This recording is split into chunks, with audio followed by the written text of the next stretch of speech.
Tyson, and it goes to show you, you can't turn your back on him and you can't underestimate him, because the moment you do, I'm going to beat you, you big dolphin. He's going to come with Hey, you say that you shouldn't underestimate Tyson Fury. Okay.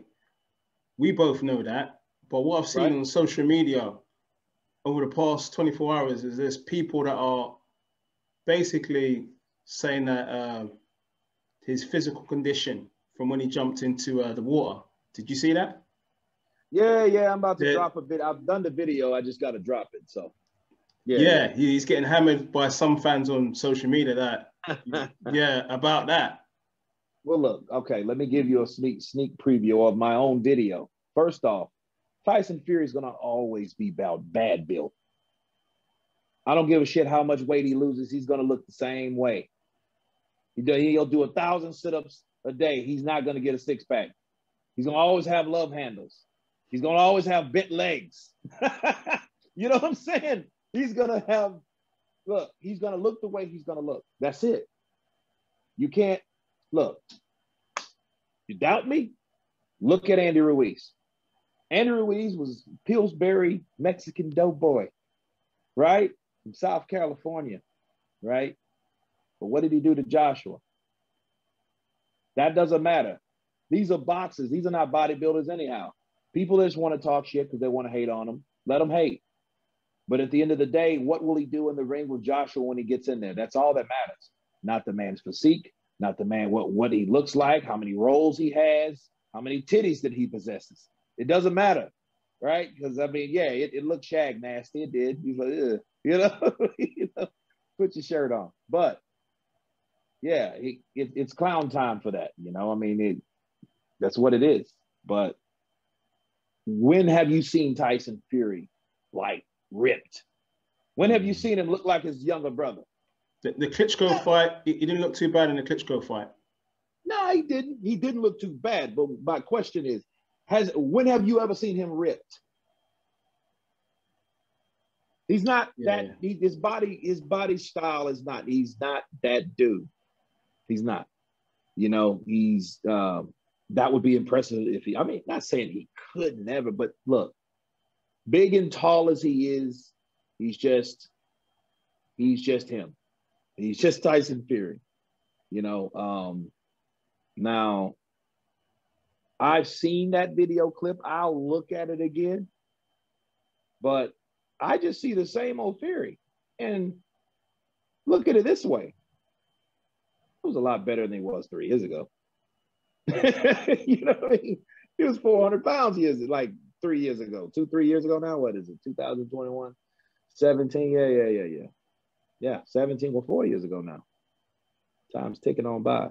But yeah, he was orca fat then.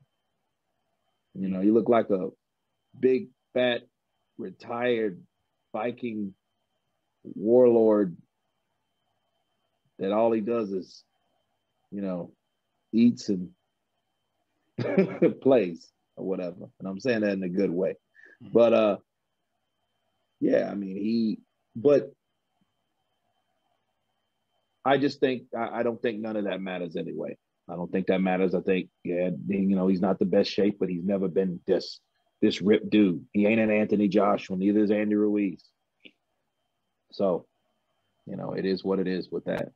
But maybe, something, Tyson Fury's good at mind games. So hell, maybe that might be a way for him to, I want you guys to think that I'm just out of shape. I want you guys to think that I'm not on my A game for this guy, AJ. I want you guys to think that.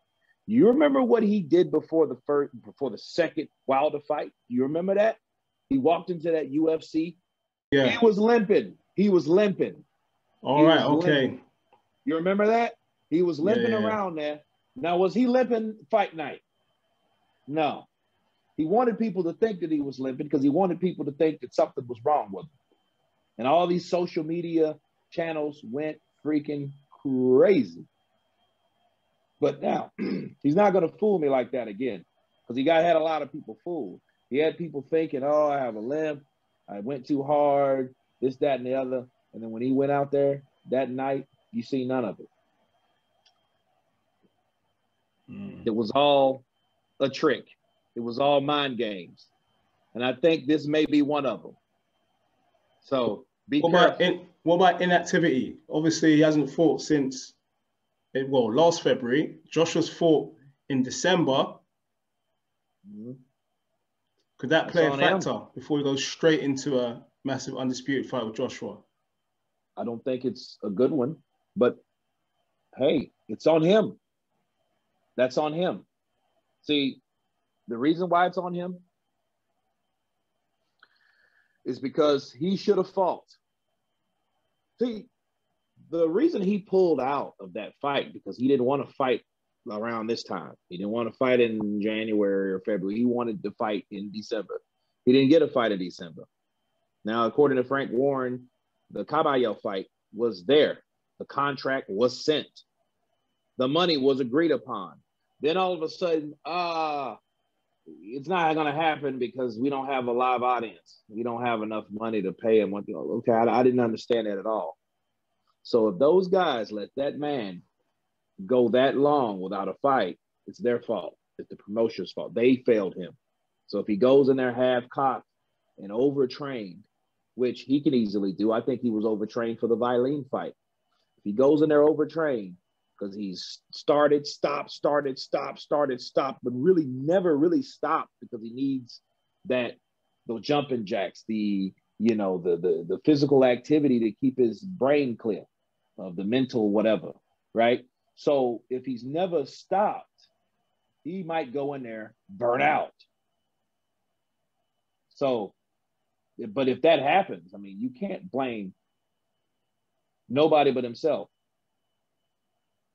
That's it. He should have took that fight. He should have demanded that fight. He demanded that fight because he didn't want to fight Wilder at that particular time and he wanted to fight someone else. He should have fought someone else. Moved on.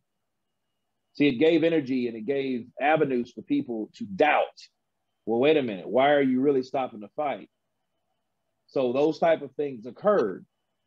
So you have to look at see, if something's not cut and dry, there's some buts in there. You got to question it. See, he ain't fought. So at the end of the day, to answer your question, if he comes in there half-cocked because he should have fought a dude and he let his promoters talk him out of fighting the guy for that certain amount of money because they were worried about bullshit revenue and all that. You know what I mean? Look, this is the pandemic. Everybody's at home. Everybody's at home. It's still millions of people out of jobs because of the COVID-19. It's not over. Okay, you have to adapt and move on. It's like a bad, very, very, very, very bad episode of Black Mirror. Okay, you know what I mean? So that's what we have. So he has to roll with the punches. Hell, Eddie Hearn did. Hell, they could have done one like they done then, but they did not. And I didn't understand that. We could have had the Caballero Fury fight that weekend before, the same night that Errol Spence fought Danny Garcia. Then the next weekend we could have had Joshua Pulev, right?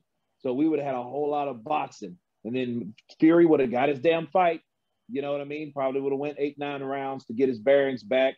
Then he would have fought twice in that year. Then he would have had no inconsistency spots. Okay? Now he does. And now it doesn't even make sense. I'm like, well, why the hell did you not fight Wilder in the first place then? You got him all revved up and pissed off. You know how he gets. He gets mad. He gets like the Black Hulk. You know what I mean? So there you go.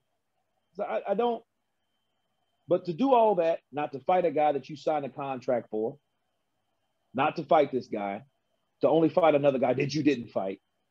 Then you go in there in a Joshua fight. He just fought, December. And he's fresher than you and he beats the piss out of you or gets the better of you or whatever. It's his fault. And that's my counterpunch on that.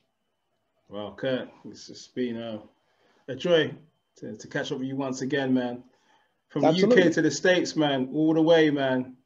We're going to try and do this more often, man. Got a big up Counterpunch Boxing News. Kurt Deville, Pro Beezy, Pep Talk UK. Make sure you subscribe.